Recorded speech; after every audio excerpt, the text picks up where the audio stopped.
Bonjour, bienvenue dans cette petite vidéo qui va reprendre les notions essentielles à mettre sur le schéma bilan. Donc vous avez votre organisme qui va être représenté par une forme simple. Donc ici un rond, un carré vert qui représente l'intérieur de notre corps, qui est séparé du milieu extérieur par la peau et les muqueuses, avec à l'intérieur de notre corps les cellules. À l'extérieur de notre corps, dans le milieu extérieur, il y a de nombreux microbes présents dans notre environnement. Alors vous avez principalement les virus et les bactéries qui sont visibles dans ce milieu extérieur. Ils sont reconnaissables, ces virus et ces bactéries, par des antigènes qui sont sur leur extérieur. Vous avez aussi, à la surface de nos peaux et surtout dans nos muqueuses, beaucoup de microbes non pathogènes qui nous aident à vivre. C'est ce qu'on appelle le microbiote. Ça représente à peu près 4 kg de notre poids. Ces microbes sont donc dans le milieu extérieur. Ils ne peuvent pas rentrer dans notre milieu intérieur grâce à cette barrière naturelle que représente la peau ou les muqueuses. Même notre microbiote reste vraiment à l'extérieur. On peut tout à fait intervenir et tuer ces microbes à l'extérieur par des mécanismes d'asepsie. C'est ce que l'on peut faire par exemple en se lavant les mains. Ces microbes peuvent rentrer s'il y a une plaie au niveau de la peau, c'est ce qu'on appelle la contamination. La contamination peut être évitée en utilisant des antiseptiques. Une fois notre bactérie ou virus rentré à l'intérieur de notre corps, il fait chaud, il y a à manger, il va se mettre à se multiplier. C'est ce qu'on appelle l'infection.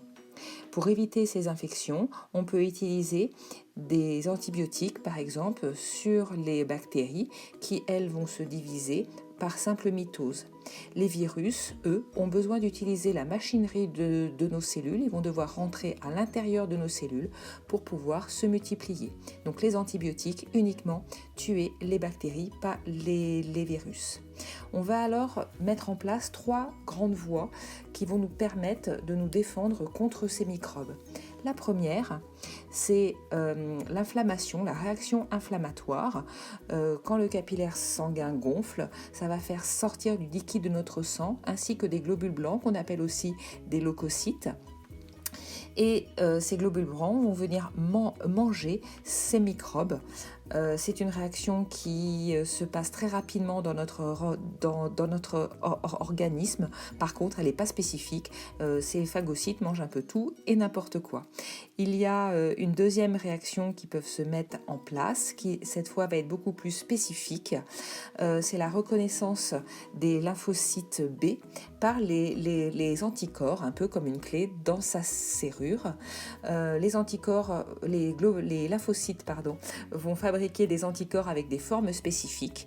Et si jamais il y a une forme qui par hasard s'adapte exactement à la forme de l'antigène se trouvant sur le microbe, on va avoir la mise en place de 2 mécanismes.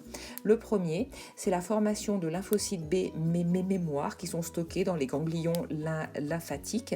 Et la deuxième, c'est la multiplication de ces lymphocytes B en très grand nombre qui vont produire beaucoup d'anticorps de façon très rapide. Alors très rapide, une fois que la clé a été trouvée. Il faut compter plusieurs jours à plusieurs semaines pour que notre organisme trouve les anticorps ayant la bonne forme. Une fois que ces anticorps ont été trouvés, ils sont donc fabriqués en très grand nombre et viennent se fixer sur les antigènes présents à la surface de nos microbes.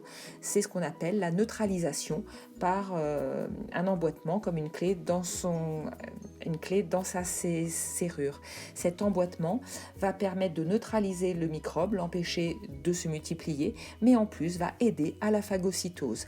En effet, avec des agglutinats comme ça, c'est bien plus facile pour le phagocyte de venir digérer des microbes qui se sont agglutinés. On peut artificiellement activer en fait cette fabrication de lymphocytes B mémoire qui vont être stockés dans les ganglions lymphatiques en utilisant une vaccination. C'est-à-dire qu'on va injecter soit des virus ou des bactéries très très faibles qui ne se reproduisent peu, soit simplement leurs antigènes pour forcer les lymphocytes B à trouver la bonne clé et à garder en mémoire les lymphocytes B qui sont efficaces. Une troisième voie, c'est la voie du baiser de la mort par les lymphocytes T qui vont venir donc détruire les cellules qui sont infectées.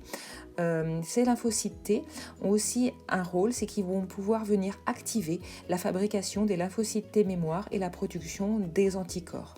Il existe un microbe, c'est le VIH, qui va se reproduire à l'intérieur de nos lymphocytes T. Et là, on se retrouve sans capacité de faire de baiser de la mort ou des capacités de faire des lymphocytes B avec des anticorps, c'est-à-dire qu'on n'a aucune reconnaissance spécifique qui peut se faire et donc il ne nous reste plus que la phagocytose pour se défendre contre le premier microbe qui passe. Alors oui, cette phagocytose est efficace parce qu'elle est très rapide. Par contre, contre des microbes un peu plus qui se multiplient un peu plus vite, il faut absolument des systèmes de reconnaissance spécifiques, même s'ils sont un peu plus longs, à mettre en place. Et sans cette immunité, on peut en mourir. Voilà, il ne vous reste plus qu'à recopier ce schéma, en garder bien une trace, puisque toutes ces notions seront reprises au lycée, un peu complexifiées, mais pas tant que ça. Je vous assure que les notions de base, vous les avez toutes maintenant. Alors bon courage!